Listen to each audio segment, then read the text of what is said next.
ओम श्रीमन्नारायणाय नमः। श्री विष्णु पुराण। आइए भक्तों, श्री विष्णु पुराण शुरू करें। पहला अंश।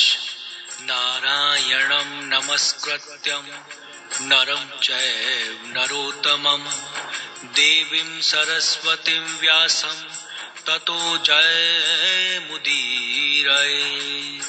पहला अध्याय, ग्रंथ का उपोद्घात।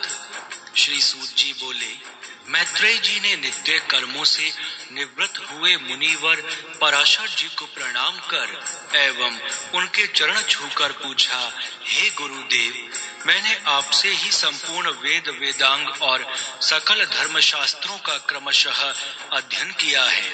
हे मुनि श्रेष्ठ, आपकी कृपा से मेरे विपक्षी भी मेरे लिए यह नहीं कह सकेंगे कि मैंने संपूर्ण शास्त्रों के अभ्यास में परिश्रम नहीं किया।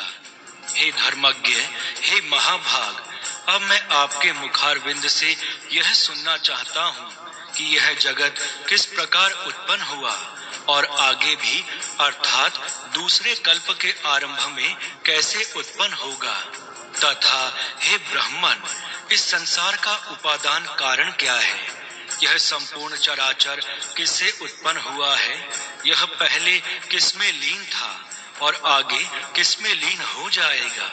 इसके अतिरिक्त आकाश आदि भूतों का परिमाण, समुद्र पर्वत तथा देवता आदि की उत्पत्ति, पृथ्वी का अधिष्ठान और सूर्य आदि का परिमाण तथा उनका आधार, देवता आदि के वंश, मनु मनवंतर, बार बार आने वाले चारों युगों में विभक्त कल्प और कल्पों के विभाग, प्रलय का स्वरूप, युगों के पृथक पृथक संपूर्ण धर्म, देव ऋषि और राज ऋषियों के चरित्र, श्री व्यास जी कृत वैदिक शाखाओं की यथावत रचना तथा ब्राह्मण आदि वर्ण और ब्रह्मचर्य आश्रमों के धर्म, ये सब हे महामुनि शक्ति नंदन मैं आपसे सुनना चाहता हूँ। हे ब्राह्मण, आप मेरे प्रति अपना चित्त प्रसादोन्मुख कीजिए, जिससे हे महामुनि मैं आपकी कृपा से यह सब जान सकूं। श्री पराशर जी बोले, हे धर्मज्ञ मैत्रेय, मेरे पिताजी के पिता श्री वशिष्ठ जी ने जिसका वर्णन किया था, उस पूर्व प्रसंग का तुमने मुझे अच्छा स्मरण कराया। इसके लिए तुम धन्यवाद के पात्र हो। हे मैत्रेय, जब मैंने सुना कि पिताजी को विश्वामित्र जी की प्रेरणा से राक्षस ने खा लिया है, तो मुझको बड़ा भारी क्रोध हुआ। तब राक्षसों का ध्वंस करने के लिए मैंने यज्ञ करना आरंभ किया। उस यज्ञ में सैकड़ों राक्षस जलकर भस्म हो गए।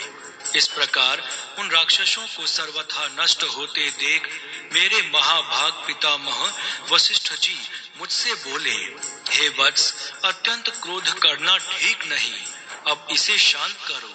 राक्षसों का कुछ भी अपराध नहीं है। तुम्हारे पिता के लिए तो ऐसा ही होना था। क्रोध तो मूर्खों को ही हुआ करता है, विचारवानों को भला कैसे हो सकता है। भैया, भला कौन किसी को मारता है, पुरुष स्वयं ही अपने किए का फल भोगता है। हे प्रियवर, यह क्रोध तो मनुष्य के अत्यंत कष्ट से संचित यश और तप का भी प्रबल नाशक है। हे तात, इस लोक और परलोक दोनों को बिगाड़ने वाले इस क्रोध का महर्षि गण सर्वदा त्याग करते हैं, इसीलिए तू इसके वशीभूत मत हो। अब इन बेचारे निरपराध राक्षसों को दग्ध करने से कोई लाभ नहीं।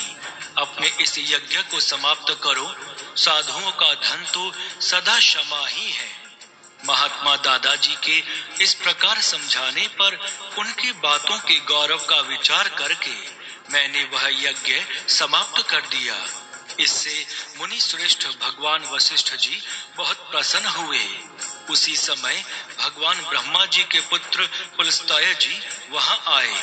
हे मैत्रेय, पितामह वशिष्ठ जी ने उन्हें अर्घ्य दिया। तब वे महर्षि पुलह के ज्येष्ठ भ्राता महाभाग पुलस्त्य जी आसन ग्रहण करके मुझसे बोले, पुलस्त्य जी बोले, तुमने चित्त में बड़ा वैर भाव रहने पर भी अपने बड़े बूढ़े वशिष्ठ जी के कहने से क्षमा स्वीकार की है, इसीलिए तुम संपूर्ण शास्त्रों के ज्ञाता होगे। हे महाभाग, अत्यंत क्रोधित होने पर भी तुमने मेरी संतान का सर्वथा मूलोच्छेद नहीं किया, अतः मैं तुम्हें एक और उत्तम वर देता हूँ। हे वत्स, तुम पुराण संहिता के वक्ता होगे और देवताओं के यथार्थ स्वरूप को जानोगे, तथा मेरे प्रसाद से तुम्हारी निर्मल बुद्धि, प्रवृत्ति और निवृत्ति, भोग और मोक्ष के उत्पन्न करने वाले कर्मों में निसंदेह हो जाएगी। पुलस्त्य जी के इस प्रकार कहने के अनंतर फिर मेरे पितामह भगवान वशिष्ठ जी बोले, पुलस्त्य जी ने जो कुछ कहा है वह सभी सत्य होगा। हे मैत्रेय, इस प्रकार पूर्व काल में बुद्धिमान वशिष्ठ जी और पुलस्त्य जी ने जो कुछ कहा था वह सब तुम्हारे प्रश्न से मुझे स्मरण हो आया है। अतः हे मैत्रेय, तुम्हारे पूछने पर मैं उस संपूर्ण पुराण संहिता को तुम्हें सुनाता हूँ। तुम उसे भली प्रकार ध्यान देकर सुनो।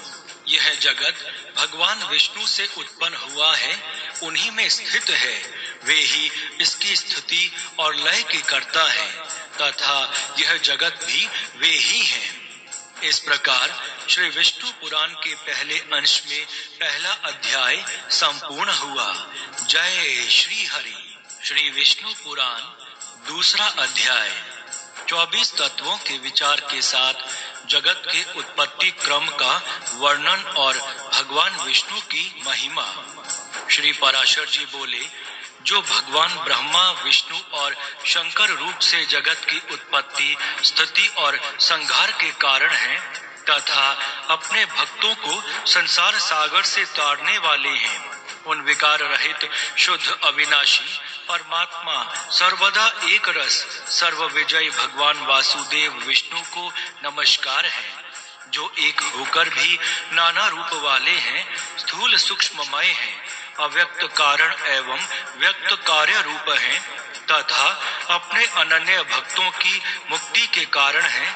उन भगवान श्री विष्णु को नमस्कार है, जो विश्व रूप प्रभु, विश्व की उत्पत्ति, स्थिति और संहार के मूल कारण है।